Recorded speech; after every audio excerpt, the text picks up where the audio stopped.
بسم اللہ الرحمن الرحیم. السلام علیکم. میرا نام امین مشال ہے اور آپ دیکھ رہے ہیں K2 ٹیلی ویژن. یہ پروگرام آپ تک پہنچانے میں ہمارے ساتھ تعاون کیا ہے Pakistan council of world religion یعنی PCWR. ناظرین، آج ہم ایک نہایت اہم موضوع پر آپ سے مخاطب ہیں، اور جس طرح آپ سب کو پتہ ہے کہ موسمیاتی تبدیلی، جس کو کلائمیٹ چینج بھی کہا جا رہا ہے، یہ ایک مسئلہ کئی دہائیوں سے چلتا آ رہا ہے، اور ہم نے دیکھا کہ حالیہ سیلاب کے بعد پاکستان میں یہ مسئلہ مزید گمبھیر ہوتا گیا ہے. آج ہم اس مسئلے پر اپنے پروگرام میں معزز مہمانانی گرامی سے گفتگو کریں گے کہ پاکستان پر اس کے اثرات کیا ہے، کس طرح ہم اس مسئلے سے نمٹ سکتے ہیں، اب تک کیا ہوا ہے اور کن اقدامات اٹھانے کی ضرورت ہے. میرے ساتھ شریکی گفتگو ہے اس پروگرام میں جناب قاری روح اللہ مدنی صاحب، جو چیئرمین ہے PCWR کے اور ایکس منسٹر بھی رہے ہیں. اپنے ساتھ اس کو شریک کرتے ہیں، اور اس کے بعد جو دوسرا مہمان ہے اس کی جانب بڑھیں گے. السلام علیکم سر. وقت دینے کے لیے بہت بہت شکریہ سر.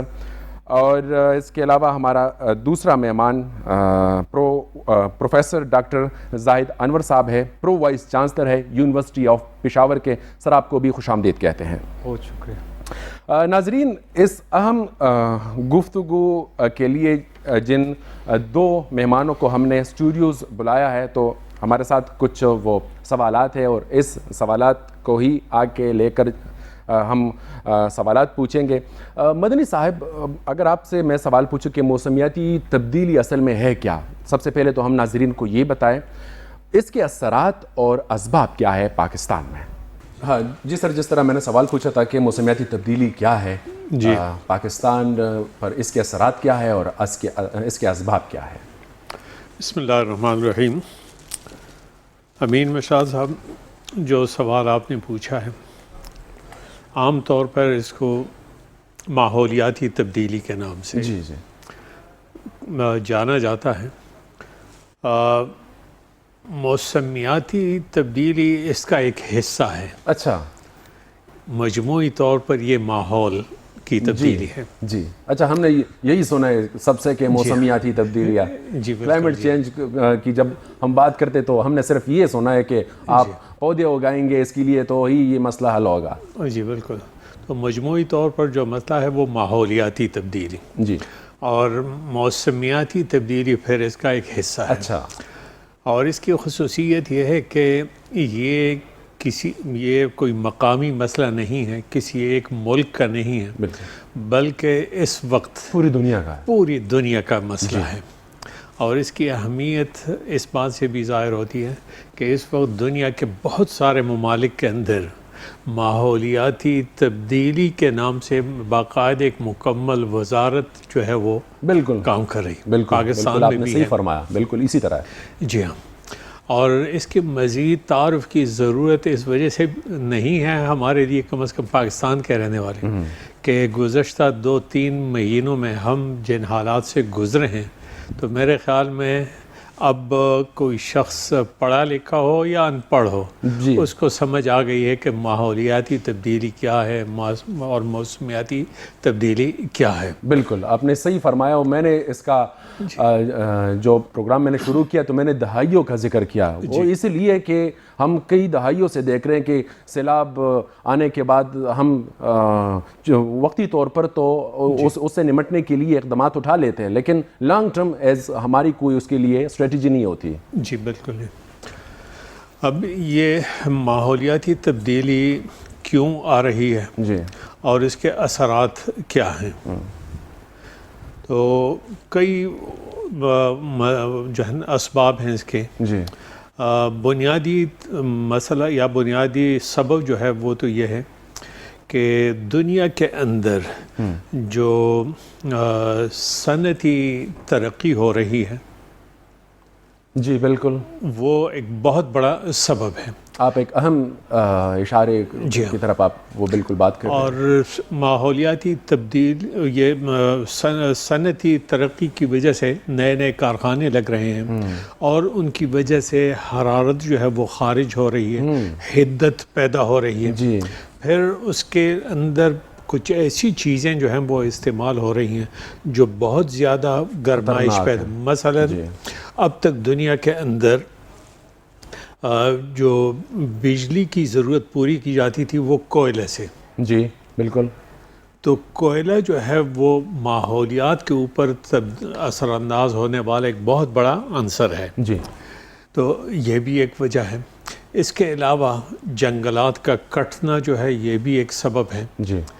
اور زرخیز زرعی زمینیں جو ہیں ان کے اوپر ہاؤسنگ اسکیمیں بن رہی ہیں, بالکل بڑے پیمانے پر یہ بھی ایک سبب ہے. جی. تو یہ مختلف اسباب ہیں جن کی وجہ سے یہ تبدیلی جو ہے پوری دنیا کے اندر آ رہی ہے. اور پاکستان میں جو کچھ ہوا گزشتہ 3 مہینے کے اندر یہ تو ایک ایسا یعنی واقعہ ہے کہ اس کے اوپر صرف پاکستان نہیں پوری دنیا کے لوگ متفق ہیں کہ یہ ماحولیاتی تبدیلی کے اثرات میں سے. بالکل بالکل. اور اب اس کو صرف ایک سیلاب کے جو ہے کی نظر سے نہیں دیکھا جا رہا بلکہ ماحولیاتی تبدیلی کے تناظر میں اس کو دیکھا جا رہا ہے. جی جی. تو یہ اب اس کے اثرات کیا ہیں؟ تو اس کے بہت زیادہ اثرات ہیں. ایک تو یہ جو سیلاب آ گئے یہ اس کا ایک اثر ہے.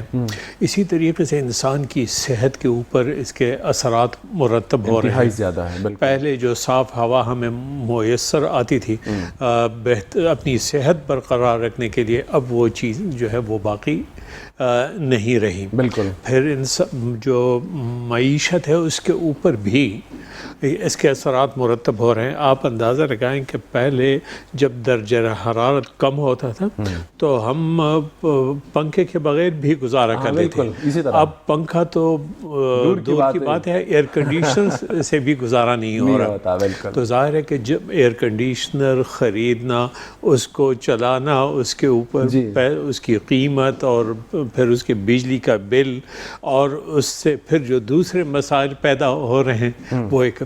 تو یہ جو ہے نا اس سے آپ اندازہ لگا سکتے ہیں کہ ہماری صحت جو ہے وہ اور ہماری معیشت کس حد تک جو ہے وہ متاثر ہو رہی ہے. آپ نے صنعت کا ذکر کیا اور دنیا کی دوسرے اقوام اس بات کو یا اس نقطے کو اپنے وہ ترقی کا ذریعہ وہ سمجھ رہے ہیں. پروفیسر ڈاکٹر زید انور صاحب, جس طرح سر نے بتایا کہ صنعتی ترقی آنے کے بعد یہ مسئلہ مزید یہ گمبھیر ہوتا گیا, تو کیا ہم اس کے خود ذمہ دار ہیں کہ اس ماحول کو ہم نے خود ہی گندا کیا, خراب کیا اور اس حد تک ہم اس کو لے کر آئے؟ آپ کا بہت شکریہ کہ آپ نے مجھے موقع دیا کہ اس موضوع پہ بات کروں. آپ نے بڑی اچھی بات کی. بالکل ہم خود ہی ذمہ دار ہیں اس کے. جو جس کو کہتے ہیں نا قدرتی آفت, تو یہ نیچرل ڈیزاسٹر اگر ڈیپ ڈاؤن آپ دیکھیں تو یہ مین میڈ ڈیزاسٹر ہے. مثلاً ابھی مدنی صاحب نے بتایا کہ صنعتی طور پر ترقی یافتہ ممالک جو ہیں اس کے ذمہ دار ہیں. اب جو ہے اثرات بھگت رہے ہیں ترقی پذیر ممالک جیسے پاکستان, لیکن اس کے ذمہ دار اگر آپ دیکھیں موسمیاتی تبدیلی یا ماحولیاتی تبدیلی یا کلائمیٹ چینج جس کو کہتے ہیں, اس کے ذمہ دار جو ہیں وہ ترقی یافتہ ممالک ہیں. اگر آپ دیکھیں تو کلائمیٹ چینج کے اگر آپ مغربی یورپ, شمالی امریکہ اور چائنا کو کلیکٹیولی دیکھیں تو اس کے 60% ذمہ دار یہ ترقی یافتہ ممالک ہیں. روس کو آپ دیکھیں, اس کے مقابلے میں اگر آپ دیکھیں تو پاکستان اس کا 1% سے بھی کم جو ہے کلائمیٹ چینج کی جو ہے رسپانسبل ہے. لیکن اگر آپ دنیا میں دیکھیں تو جن کو خطرہ ہے ٹاپ پہ 10 ممالک جو ہیں اس میں ایک پاکستان ہے جو ہے ماحولیاتی تبدیلی کے منفی اثرات وہ بھگت رہا ہے. تو اس لیے ہم دیکھتے ہیں کہ مثلاً ابھی جو آپ نے فرمایا, مدنی صاحب نے فرمایا کہ یہ فلڈز یہ سیلاب آئے تو گلیشیئر تو وہ پگھل رہے ہیں, گلوبل وارمنگ ہو رہی ہے, ایسڈ رین ہے, گرین ہاؤس ایفیکٹس ہیں.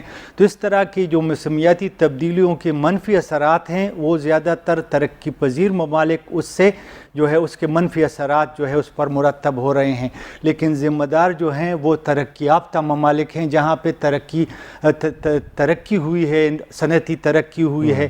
اب آپ اگر اس کے اثرات کے حوالے سے دیکھیں تو ابھی یہ صرف سیلاب نہیں ہے کیا ہے، ابھی یہ پانی جب تک کڑا رہے گا، فصلیں نہیں ہوں گی تو اربوں روپے کا نقصان پاکستان کو ہوا ہے۔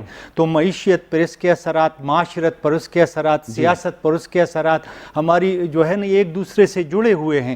تو اس حوالے سے پاکستان کو اس سے بہت بڑا خطرہ ہے۔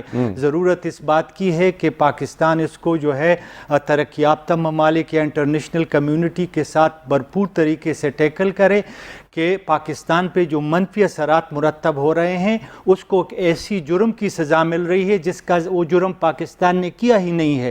تو انٹرنیشنل کمیونٹی کی ذمہ داری بنتی ہے کہ پاکستان کی بھرپور مدد کرے تاکہ وہ موسمیاتی تبدیلی کی وجہ سے جو ان پہ منفی اثرات آ رہے ہیں اس کی معیشت پر، معاشرت پر، سیاست پر، تو وہ اس کو بھرپور طریقے سے اس کی تلافی ہو۔ سر آپ سوشل سائنسز کے وہ ایکسپرٹ ہیں، وجہ کیا ہے کہ عام لوگ یا اس معاشرے میں اس مسئلے کو سنجیدہ طور پہ نہیں لیا جا رہا؟ حالانکہ ہم ہر سال اس پہ باقاعدہ طور پہ کمپین چلاتے ہیں، ہم اس مسئلے کو میڈیا کے تھرو، سوشل میڈیا کے تھرو، پرنٹ میڈیا کے تھرو لوگوں تک پہنچانے کی بھرپور ہم کوشش کریں، لیکن وجہ کیا ہے کہ لوگوں نے ابھی تک اس مسئلے کو سنجیدہ طور پہ نہیں لیا؟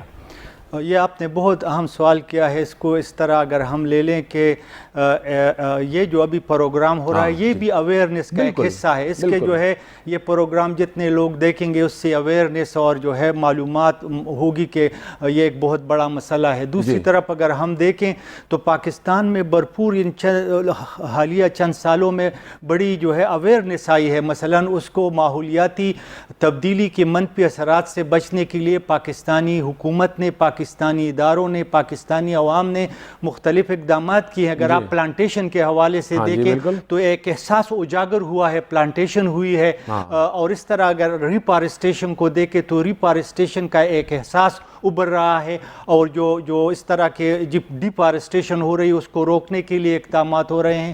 تو ضرورت اس بات کی ہے کہ ہم جو ہے مثلاً صنعتیں اب جو لگ رہی ہیں تو صنعتیں ان میں جو مشینری لگائی جا رہی ہے اب یہ کوشش ہو رہی ہے کہ انوائرمنٹل فرینڈلی مشینری آئے۔ اس کے ساتھ ساتھ جو ہے جو ہمارے سڑکوں پر وہیکل ہیں تو وہ ادارے جو اس کے ذمہ دار ہیں کہ جو پولوشن پیدا کر رہے ہیں ان گاڑیوں پر پابندی لگے۔ تو اس طرح یہ ایک ایسا گمبھیر مسئلہ ہے کہ صرف ایک ادارہ اس کو حل نہیں کر سکتا۔ اس کے لیے حکومت کی، اداروں کی اور عوام کی مجموعی طور پر اجتماعی کوششیں ہوگی تو اس کے اچھے اثرات نکلیں گے۔ اس کے جو ہے پاکستان اپنے حصے کی ذمہ داری ہے وہ پوری کر سکے گا۔ بالکل، آپ نے بہت اچھی بات کہی کہ جب اجتماعی کوشش ہوگی تبھی یہ مسئلہ حل ہوگا۔ ممبر ایک ہم کہہ لیں کہ ایسی جگہ ہے کہ جہاں سے جو بھی آواز اٹھتی ہے، جو بھی بات ہوتی ہے، لوگ اس کو زیادہ سنتے ہیں اور زیادہ اس پہ یقین رکھتے ہیں۔ سر، قرآنی تعلیمات اس حوالے سے کیا کہہ رہے ہیں اور کیا فرمان الہی ہے؟ جی بالکل،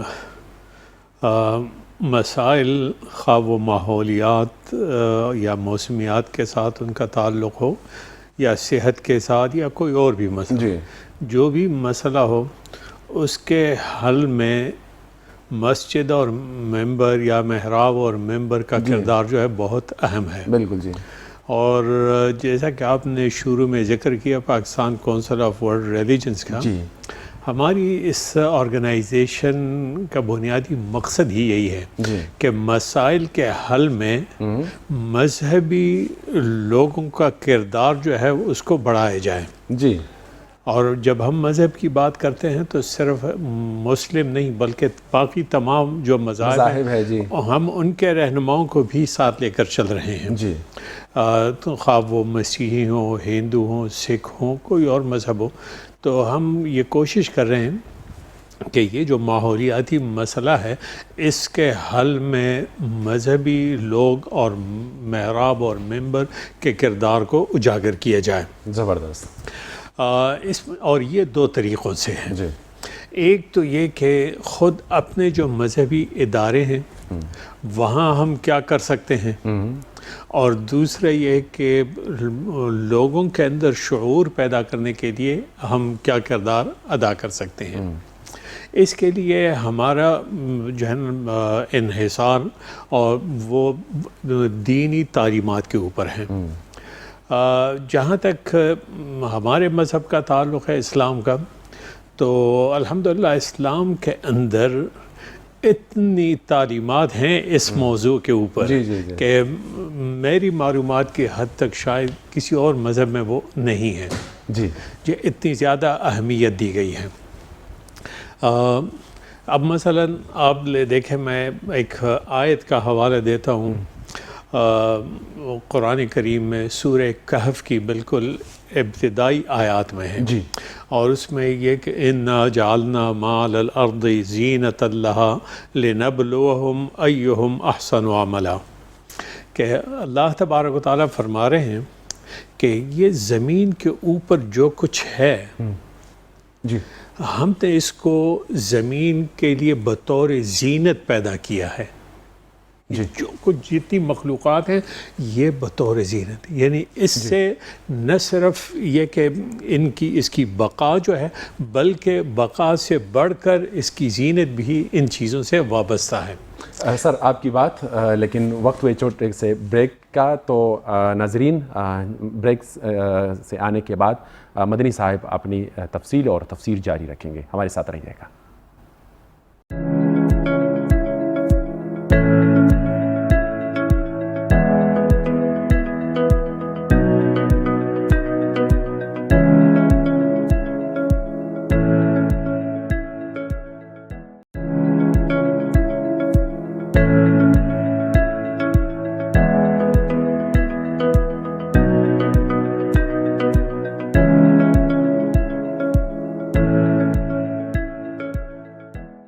جی ناظرین، آپ کو ایک دفعہ پھر اپنے پروگرام میں خوش آمدید کہتے ہیں. بریک سے پہلے مدنی صاحب قرآنی تعلیمات کی روشنی میں ہمیں ماحولیاتی تبدیلی اور موسمیاتی تبدیلی کے بارے میں فرما رہے تھے. تو سر آپ کی بات. جی ہاں، تو میں یہ عرض کر رہا تھا کہ یہ جو کچھ ہمیں نظر آ رہا ہے یہ زمین کے لیے زینت اور خوبصورتی کا باعث ہے.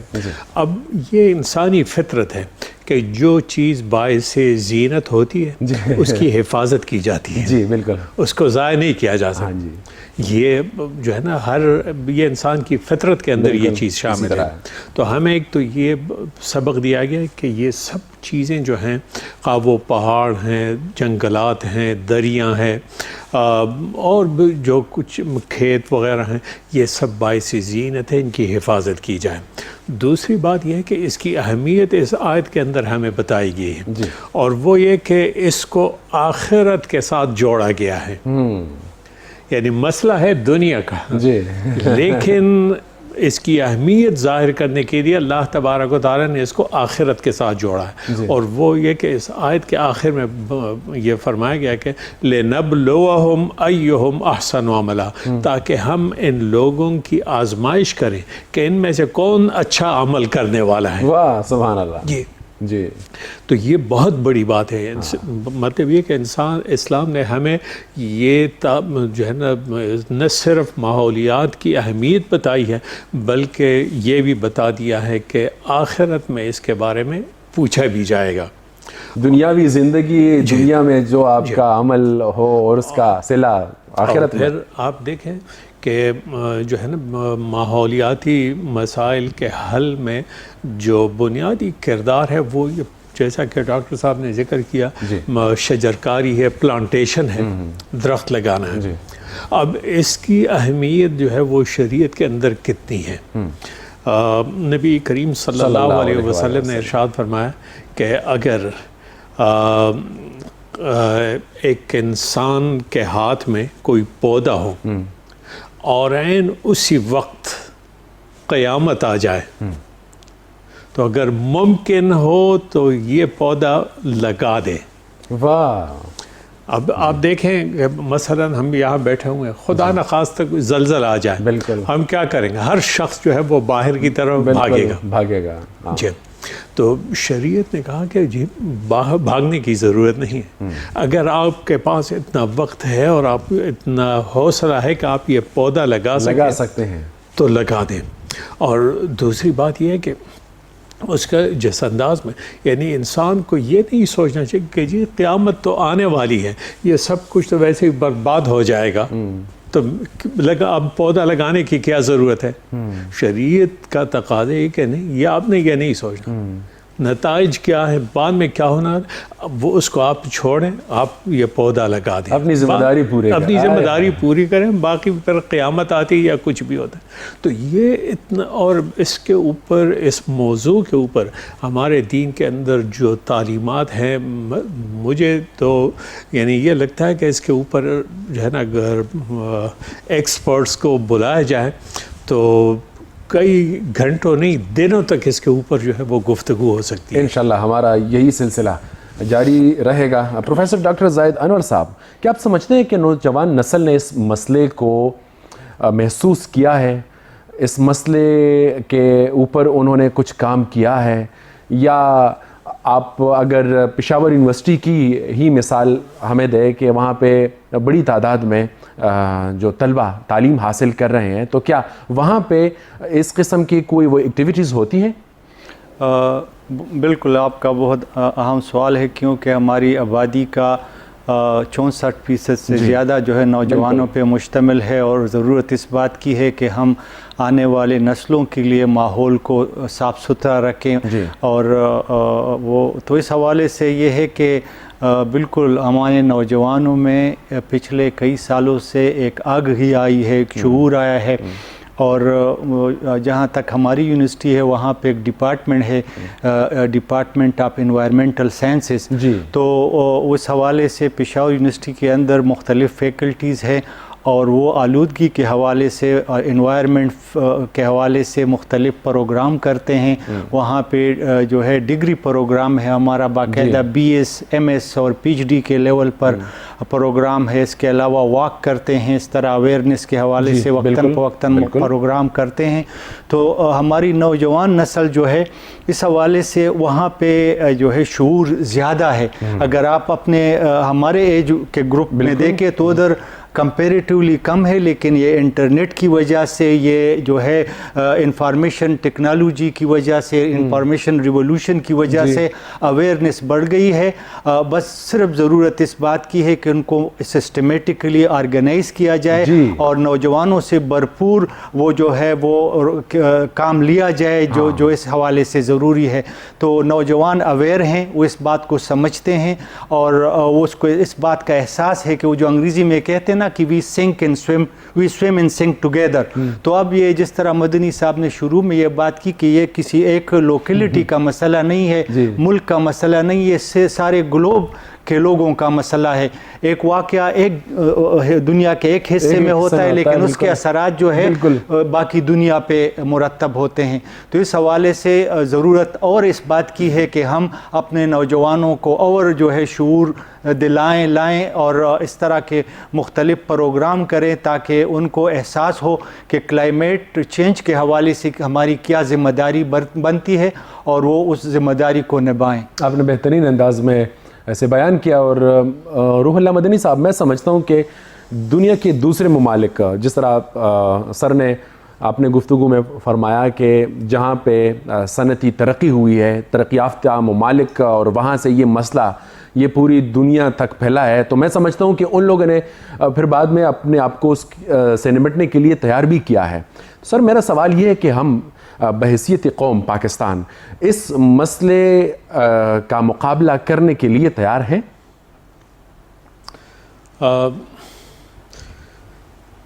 بنیادی بات جو ہے کہ اب تک ہماری قوم میں من حیث القوم شعور تک بھی جو صحیح معنی میں پیدا نہیں ہوا. یعنی جو شعور اس مسئلے کا ہونا چاہیے, ہم ابھی اس لیول کے اوپر نہیں پہنچے.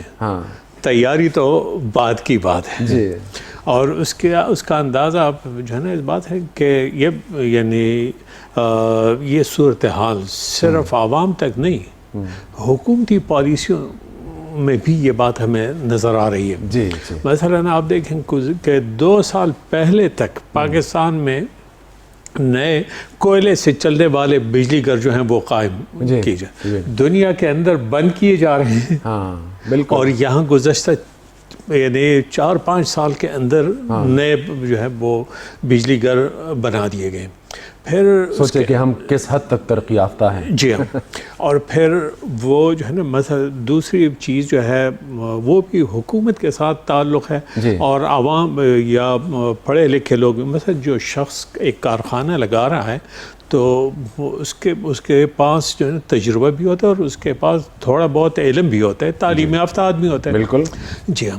لیکن ہم کارخانے لگا رہے ہیں اور سوچ نہیں رہے کہ ان کا ماحول کے اوپر اور آلودگی جو ہے وہ موسمیات کے اوپر کیا اثر پڑے گا. بلکہ اس پہ کوئی قدغن ہے ہی نہیں. جی ہاں. پشاور ایک چھوٹا سا شہر ہے. بالکل.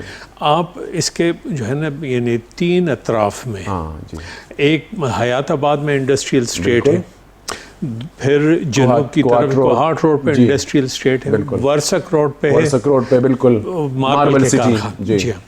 اب آپ دیکھیں یہاں کسی صورت میں کسی بھی جگہ جو ماحولیاتی قواعد اور ضوابط ہیں ان کو فالو نہیں کیا جا رہا. اسی طرح پانی جو ہے ان کا اسی طریقے سے انتہائی آلودہ ہے. انتہائی آلودہ بھی معمولی لفظ ہے, زہر آلود ہے. زہر آلود ہے. جی ہاں. اس میں کیمیکل ہوتے ہیں خطرناک. جی جی. تو یہ چیز اب ظاہر ہے کہ یہ صرف کارخانہ دار کی غفلت نہیں ہے, جو متعلقہ ادارے ہیں انہوں نے بھی آنکھیں بند کر رکھی. بالکل بالکل. اگر چیک اینڈ بیلنس نہیں ہے تو اس وجہ سے. بالکل. اور جب یہ جو پڑھے لکھے طبقے کی یہ صورتحال ہے, عوام جو ہے اس کی تو غلطی ہم کہہ ہی نہیں سکتے. بالکل. حالانکہ ہمارا دین جو ہے اس میں تو یہاں تک کہا گیا ہے کہ ایک حدیث میں آتا ہے کہ نظفوا افنیتکم, کہ اپنے گھروں کے باہر جو میدان ہوتا ہے تو اس کو پاک صاف رکھا کرو. یعنی اس میں 2 چیزیں, گھر کو جو ہے نا گندہ رکھنا اس کا تو تصور ہی نہیں کیا جا سکتا. بالکل. بلکہ اپنے گھر کے سامنے جو جگہ ہے اس کو بھی صاف رکھے. شریعت کا حکم ہے کہ گھر کو بھی صاف رکھا کرو اور گھر کے باہر جو ہے اس کو بھی صاف رکھا کرو. سر تو یہ تو اسلامی تعلیمات ہے اور اس کو یورپ والے اس کو فالو کر رہے ہیں, وہاں پہ عوام بھی فالو کر رہے ہیں اور حکومت بھی سنجیدہ ہے. ان کا جو میونسپل سروسز ہیں وہ الرٹ ہیں. جی. وہاں آپ جو ہے یعنی گلی میں گند پھینکنا تو دور کی بات ہے. جی.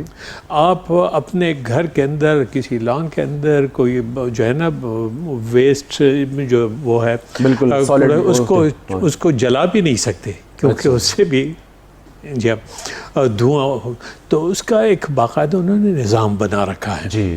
ہم نہ اپنے یعنی گھروں کو صاف رکھتے ہیں بلکہ گھروں کا گند جو ہے وہ باہر گلی کے اندر پھینک دیتے ہیں. بالکل. ہم اور یہ چیز ہم دیکھ رہے ہیں کہ ہم لوگ گھر کے اوپر 40-50 لاکھ روپے خرچ کر دیتے ہیں, لیکن گھر کے باہر جو گلی ہے وہاں جو ہے نا 2-4 بوری سیمنٹ جو ہے وہ بالکل اسی طرح یعنی اس کے لیے ہم تیار نہیں ہوتے. بالکل. تو اس لیے ہمارے اندر وہ تیاری ابھی نہیں ہے. شاید یہ جو کبھی کبھی یہ ہے کہ شر کے اندر بھی خیر کا پہلو آتا ہے نکل آتا ہے, تو اب یہ جو سیلاب آ گیا ہے تو شاید اس کی وجہ سے لوگوں کے اندر کچھ احساس پیدا ہو. جی. آپ نے نہایت ہی اہم نقطہ اٹھایا اور میں چاہوں گا کہ زاہد انور صاحب, ڈاکٹر صاحب, جس طرح مدنی صاحب نے سیلاب کا ذکر کیا تو حالیہ سیلاب سے ہم کیا سبق حاصل کر سکتے ہیں؟ تو اس کا تو ہے کہ یہ اہم سوال ہے آپ نے جو کہا, یہ ایک قدرتی آفت آپ جس کو کہہ لیں, اس کی وجہ سے جو نقصان ہوا اور اس کے حوالے سے ہمارے ہاں جو ڈیزاسٹر مینجمنٹ کا جو ادارے ہیں ڈیزاسٹر کے حوالے سے جو بھی ادارے بنائے گئے ہیں تو ان کو اور فعال ہونا چاہیے تاکہ وہ وقت پہ جو ہے انفارم کرے کہ جہاں جہاں پہ ملک کے اندر ٹیکنالوجی بہت آگے نکل گئی ہے تو اس سے جو ہے اگر جو اس سے متعلق جو ادارے ہیں اگر وہ وقت پہ انفارم کرتے ہیں تو شاید اتنا نقصان نہ ہوتا جتنی تباہی ہوئی، جتنے جو ہے گاؤں کے گاؤں جو ہے بہہ گئے.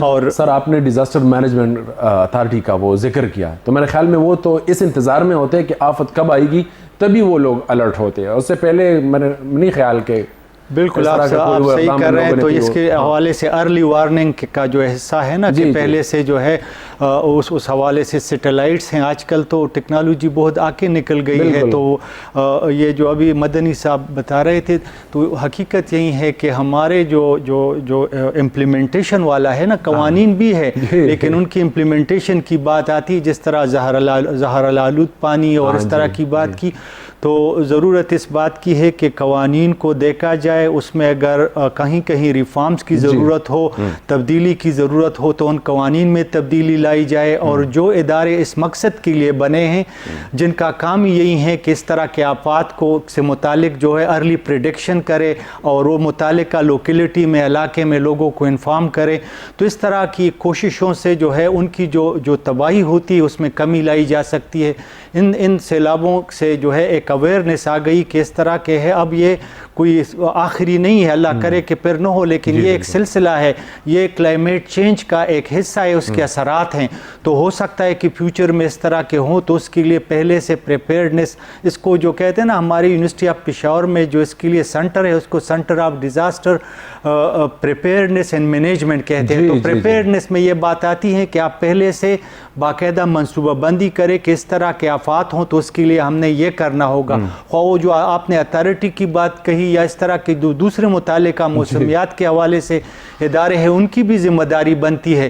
تو اس طرح کے جو ادارے ہیں اگر وہ فعال ہوں گے، اپنی ذمہ داری بھرپور طریقے سے کریں گے تو ان آفات کی تباہی میں کمی لائی جا سکتی ہے. اور اس حوالے سے یہ ایک اجتماعی مسئلہ ہے. اور جس طرح مدنی صاحب نے بھی کہا کہ گھر کو صاف ستھرا رکھنا چاہیے، تو پاکستان ہمارا گھر ہے تو اس کو جو ہے آلودگی سے پاک رکھنا چاہیے. صفائی جو ہے وہ کہتے ہیں نا نصف ایمان ہے.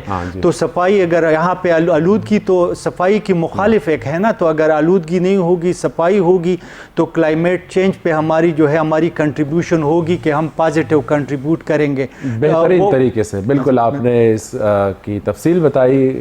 ناظرین ہماری گفتگو جاری رہے گی، وقت ہوا ایک چھوٹے سے بریک کا، ہمارے ساتھ رہیے گا.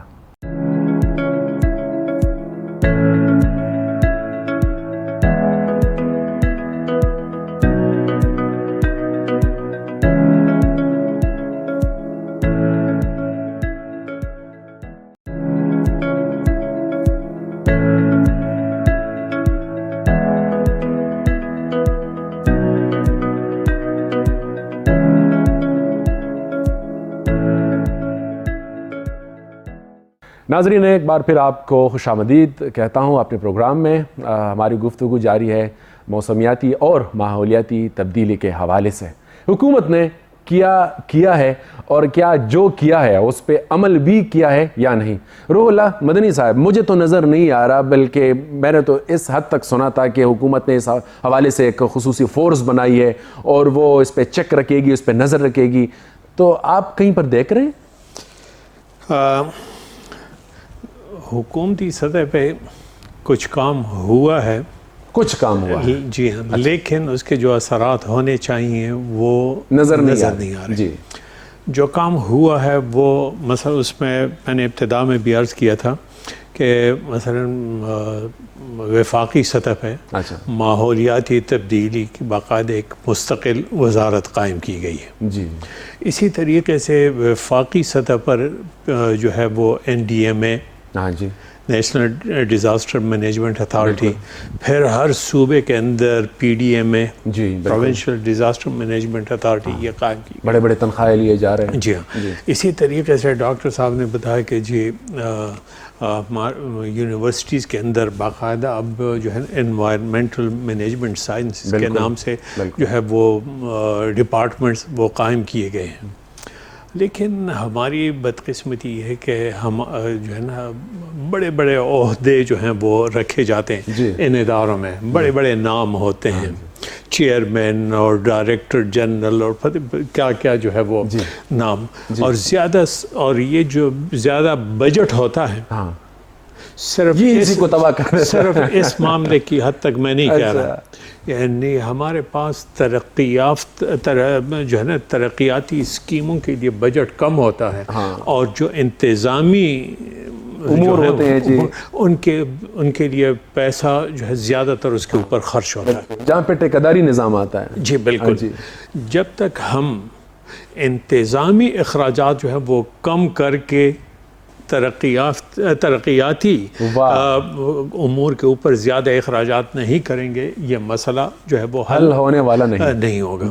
بڑی بڑی گاڑیاں خرید، بڑے بڑے دفاتر بنانے سے مسائل حل نہیں ہوتے. پھر دوسری بات یہ کہ جی گزشتہ سیلاب میں بھی ہم نے دیکھا، اور یہ بات بھی کافی دنوں تک زیر بحث رہی کہ جی الرٹ ایشو ہوا تھا یا نہیں ہوا تھا، اور معاملے مختلف محکمے یہ کہ جی میں نے اپنی ذمہ داری پوری کی تھی، آپ نے نہیں کی. بالکل ٹھیک ہے، الرٹ جو ہے وہ ایشو کرنا وہ بھی ایک حصہ ہے اس کا، لیکن اس سالوں پہلے اس کے لیے جو ہے وہ پلاننگ ہونی چاہیے کہ پانی جو ہے اس کو کیسے روکا جائے گا. خدا نخواستہ جو ہے پلوں کی حفاظت کیسے کی جائے گی، جو انفراسٹرکچر ہے اس کو کیسے، اس کی پلاننگ کیسے، کون سے خطرناک علاقے ہیں ان کے اندر، یہ سب کچھ ہے.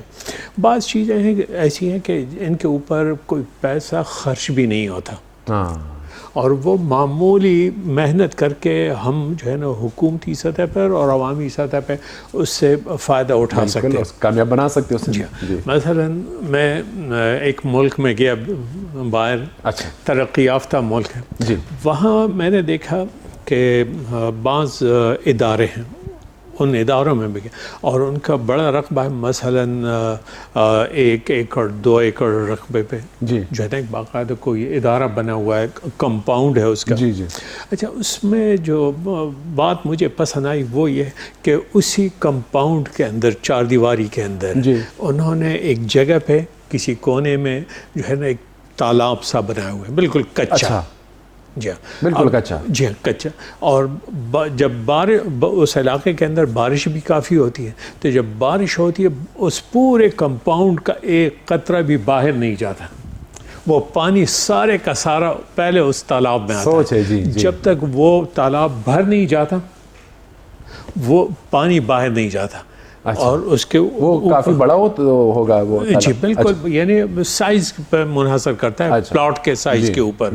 بعض اس میں اس کمرے کے برابر، بعض میں اس سے دگنے سائز میں وہ. جی، اور اس کا فائدہ کیا ہوتا ہے؟ ایک تو یہ کہ موسم، چونکہ اس میں پانی بھرا رہتا ہے تو آب و ہوا کے اوپر اثر ہوتا ہے. دوسری بات یہ کہ وہ پانی زمین میں جذب ہوتا رہتا ہے، تو جو زیر زمین واٹر لیول ہے، انڈر گراؤنڈ واٹر لیول، وہ جو ہے اوپر آتا ہے. اور تیسری بات یہ کہ جو ہے نا، یعنی بارش زیادہ بھی ہو جائے تو سیلاب کے امکانات کم ہوتے، کیونکہ وہ پانی مختلف جگہوں کے اوپر کنٹرول کر دیا جاتا ہے. بالکل سوچ ہے جی. اب اس کے اوپر جو ہے نا میرے خیال میں اس جیسا تالاب جو ہے وہ اگر 3-4 مزدور لگا دیے جائیں تو 1 ہفتے میں بن سکتا ہے. بالکل. اس کے اوپر سیمنٹ خرچ کرنے کی ضرورت نہیں، اس کے اوپر کنکریٹ کی ضرورت نہیں ہے. تالاب ہی تو مطلب بالکل جی. تو یہ ایسی ہمارے ہیں، یعنی ہم نے تو سرکاری بھی اور پرائیویٹ سیکٹر میں بہت بڑے بڑے ادارے دیکھے ہیں، وہاں کوشش یہ ہوتی ہے کہ جتنا پانی ہو جو ہے وہ، حتیٰ کہ گاڑی جو ہے وہ دھوتے ہیں تو اس کا پانی بھی باہر گلی میں اور سڑک میں بہا دیتے ہیں. بالکل بہا دیتے ہیں. تو یہ صورتحال ہے جو ہے نا، بعض چیزیں ایسی ہیں کہ وہ بغیر کسی خرچ کے ہم کر سکتے ہیں. تو لانگ ٹرم جو ہے وہ پلاننگ ہونی چاہیے کہ سیلاب نہ آئے. مثلا جو گلوبل وارمنگ ہے اس میں تو ہم اپنا حصہ بہت کم افورڈ ڈال سکیں، لیکن کم از کم اپنے ملک کی حد تک کہ ہم کون سے اخراجات یا کون سی پلاننگ کر کے درجہ حرارت کم کر سکتے ہیں.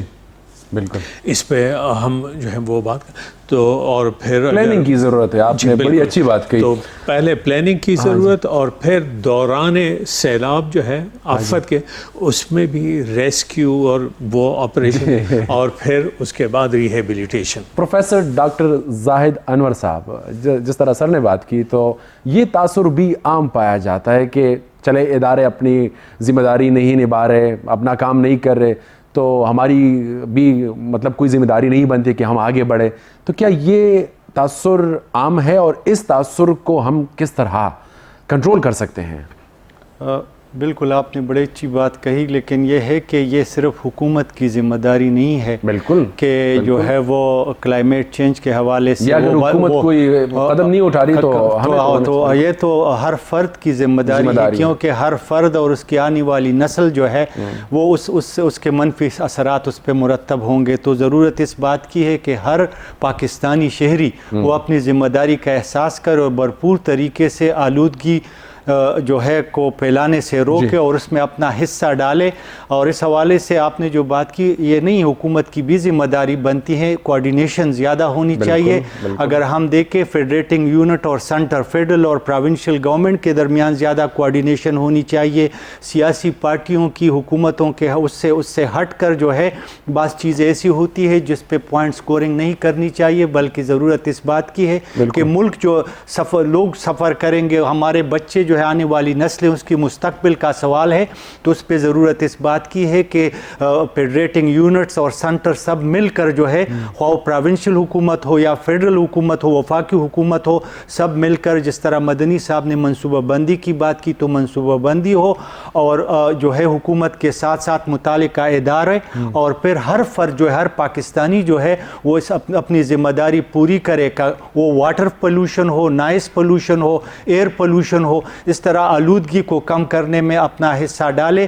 اور جو اس طرح کی مختلف حکومت کی طرف سے اس طرح کی منصوبے آتے ہیں تو ہر فرد کو اپنی جو ہے اپنا حصہ, اپنا کردار اس میں ادا کرنا چاہیے, تاکہ موسمیاتی تبدیلیوں کے منفی اثرات ہمارے آنے والے نسلوں پہ ہوں گے, اس کو اس سے بچایا جا سکے. تو بنیادی طور پر ہماری یہ جس طرح ہے کہ ہمارا مذہب ہم سے یہ کہتا ہے کہ اپنی ذمہ داری کا احساس اپنے آنے والے نسلوں کے لیے اور اپنے معاشرے کے لیے ہماری جو ذمہ داری بنتی ہے, اگر ہم اس ذمہ داری کو نبھائیں گے تو اس کے ڈیفینیٹلی مثبت اثرات مرتب ہوں گے. تو میں آپ کی اس بات سے اتفاق کرتا ہوں کہ یہ نہ صرف ایک حکومت کی ذمہ داری ہے یا کسی خاص ادارے کی ذمہ داری ہے, یہ ہر پاکستانی شہری کی ذمہ داری ہے کہ کلائمیٹ چینج کے حوالے سے وہ جتنا مثبت کردار ادا کر سکتا ہے وہ اپنا کردار ادا کرے.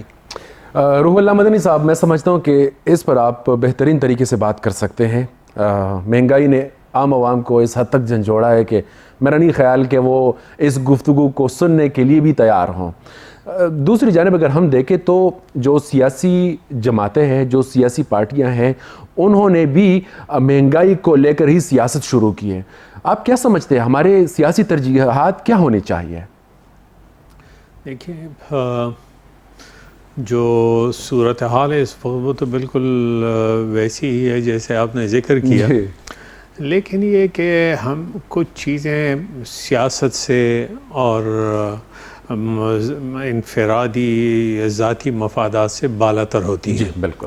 اس میں یہ مثلا ڈاکٹر صاحب نے یہ بات کی, مثلا ایک بندہ ہے میرا, مثلا بھائی ہے, بیٹا ہے, دوست ہے, وہ جل رہا ہے یا وہ خدا نخواستہ ڈوب رہا ہے, اور میں یہ سمجھوں کہ جی یہ کام تو ریسکیو 1122 کا ہے تو ان کو آنے چاہیے. تو اپنے ذاتی اس میں پھر میں انتظار نہیں کرتا, اپنی وہ فوراً ایکشن آتا ہوں, اگرچہ ان کی ذمہ داری بھی بنتی ہے. تو اسی طریقے سے یہ ہمارا ایک قومی مسئلہ ہے. اب حکومت یا ادارے جو ہیں وہ اپنی ذمہ داری پوری کریں یا نہ کریں, ہم وہ کر بھی رہے ہیں, بہت اچھا کام بھی ہوا ہے, لیکن جو ہے اس کا مطلب یہ نہیں ہے کہ ہم اب جو ہے نا اس سے بری ذمہ ہو جائیں. ہمیں ان کا انتظار نہیں کرنا چاہیے, ہمیں خود اپنا اپنا کردار ادا کرنا چاہیے اور حکومت کا جو کردار ہے اس میں ان کے ساتھ تعاون بھی کرنا چاہیے، ہماری قومی ذمہ داری ہے.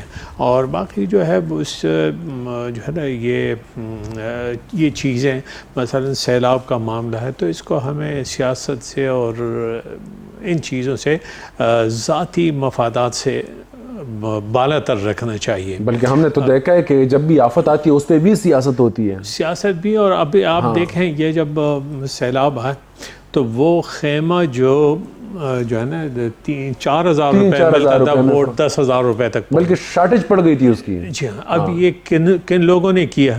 یہ ہم نے اور آپ نے کیا، ٹھیکیداروں نے. جی ہاں. تو ہماری جو ہے نا ہمیں من حیث القوم اپنی ذمہ داری کا ثبوت دینا چاہیے. یہ ہمارا ملک ہے اور خدا نخواستہ اس کے اوپر آفت آتی ہے تو وہ جو ہے نا تمیز نہیں کرتی کہ فلاں کو بچانا ہے اور فلاں کو ڈبونا ہے. جی وہ آفت جو ہے وہ اندھی ہوتی ہے. زبردست زبردست. سر آپ نے کیا دیکھا پچھلے 10 سالوں میں؟ کیا لوگوں میں شعور وہ آ گیا ہے؟ جی لوگوں میں شعور آ گیا ہے اور یعنی لیکن اس لیول پہ نہیں ہے جتنا ہونا چاہیے. لیکن یہ ایک مسلسل عمل ہے. ابھی جب میں آ رہا تھا تو میری ایک عادت ہے کہ جن راستوں سے میں عموماً گزرتا رہتا ہوں، بعض راستے ایسے ہیں کہ وہاں پہ انسان ایک دن میں 1 دفعہ 2 دفعہ یا 3 مرتبہ گزرنا پڑتا. تو میں دیکھتا ہوں کہ اس راستے میں جو ہے کوئی نئی چیز کیا ہے. ہاں جی جی. کوئی تبدیلی آئی ہے یا نہیں آئی. تو اب تو یہاں پہ ایک جگہ پہ میں نے دیکھا کہ یعنی جو سینٹر میڈیا ہے سڑک کے در وہاں پہ بھی کافی تعداد میں پودے لگائے گئے ہیں. تو مجھے خوشی ہوئی کہ جی یہ 1 ہفتہ پہلے یہ نہیں تھے. بلکہ یہ جب لگا رہے تھے تو میں نے اپنے دوست سے اس وقت کہا تھا کہ یہ تو اگنے کے لائق ہوگی ہی نہیں. تو انہوں نے کہا کہ نہیں، یہ ایک ریسرچ ورک انہوں نے کیا ہے. یہ جو خاص قسم کا پودا یہ لوگ لگا رہے یہ اگے گا ایک دن. جی تو بالکل آپ نے صحیح بات کی. جی ہاں. تو میں یہی سوچ رہا تھا کہ یہ ایک اچھا عمل ہے اور لوگوں کے اندر شعور ہے اور اس کو مزید آگے بڑھانے کی ضرورت ہے. جی پروفیسر ڈاکٹر زاہد انور صاحب، اس خطرے کو ہم کس حد تک اور کس طرح کنٹرول کر سکتے ہیں؟ کن اقدامات کی ضرورت ہے نوجوانوں کو اٹھانے کی؟ مطلب ہم کیا لاہ عمل اپنا سکتے ہیں؟ حکومت اور اکیڈیمیا کو ساتھ ملا کر آگے ہم کس طرح چل سکتے ہیں؟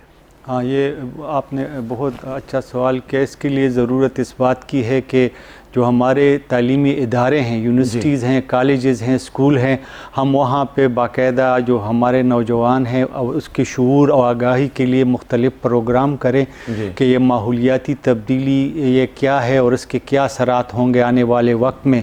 کہتے ہیں کہ آنے والے 70-80 سالوں میں اس گلوبل وارمنگ کی وجہ سے بہت سے ایسے جزیرے ہیں جو پانی کے اندر آ جائیں گے. مثلا مالدیپ کے حوالے سے کہتے ہیں کہ آنے والے 70-80 سال میں وہ ڈوب جائے گا. کراچی کے کچھ حوالے سے ابھی بات ہو رہی کہ کچھ اس سے اس کے بھی زیر آب آ سکتے ہیں اگر اس کے لیے ابھی سے منصوبہ بندی نہیں ہوئی. تو ضرورت اس بات کی ہے کہ ہم تعلیمی اداروں میں شعور اور آگاہی کے پروگرام رکھیں، ساتھ ساتھ جو ہے ایک کوارڈینیشن ہو حکومت اور متعلقہ ادارے اور عوام کے درمیان جو ہے بہتر ربط ہو اور بہتر کوارڈینیشن ہو. تو اس سے بھی جو ہے بڑی جو ہے اچھی اقدامات ہو سکتے ہیں. ساتھ ساتھ میں نے شروع میں عرض کیا کہ یہ صرف پاکستان کا مسئلہ نہیں ہے. پاکستان پہ اثرات آ رہے ہیں اور یہ ترقی یافتہ ممالک کی صنعتی ترقی کی وجہ سے اس کے اثرات ہیں. تو انٹرنیشنل کمیونٹی کا جو ہے کی ذمہ داری بنتی ہے، اقوام متحدہ جیسے اداروں کی ذمہ داری بنتی ہے کہ ایسے ترقی پذیر ممالک جو موسمیاتی تبدیلی سے سفر ہو رہے ہیں تو ان کی بھرپور معاشی مدد کی جائے، ان کے ساتھ پلاننگ میں مدد کی جائے تاکہ وہ ترقی پذیر ممالک موسمیاتی تبدیلیوں کے منفی اثرات سے بچے. تو اس کے 2 رخ ہیں، ایک بیرونی ہے ایک اندرونی ہے. اندرونی طور پر حکومت کو, اداروں کو اور عوام کو جو ہے اجتماعی کوششوں سے اس پہ قابو پانے کی ضرورت ہے. دوسری طرف ہماری منسٹری آف فارن افیئر ہے, اس پہ ہے کہ اس کو انٹرنیشنل کمیونٹی کے ساتھ ٹیکل کرے اور اقوام متحدہ کے ساتھ ٹیکل کرے. اور اویئرنیس ہے, جو اقوام متحدہ کے سیکریٹری جنرل آئے تھے انہوں نے یہی بات کی, تو اس حوالے سے ایک شعور ہے وہاں پہ, لیکن وہاں پہنچنے کی ضرورت ہے تاکہ ہماری منسٹری آف فارن افیئرز اور اس طرح کے دوسرے ادارے ربط کے ساتھ کوارڈینیشن کے ساتھ انٹرنیشنل کمیونٹی کو جو ہے اویئر کرے کہ پاکستان کو مدد کی ضرورت ہے, کیونکہ وہ جو ہے موسمیاتی تبدیلی میں کنٹریبیوشن پاکستان کی 1% بھی نہیں ہے, اور جو ہے اس پہ اثرات جو ہے دنیا کے تمام ممالک میں 10 ممالک جو ہے اس میں ایک پاکستان ہے جس کو سب سے بڑا خطرہ ہے اس کا. انتہائی شکریہ سر, آپ نے بڑی تفصیل کے ساتھ اپنی گفتگو کی.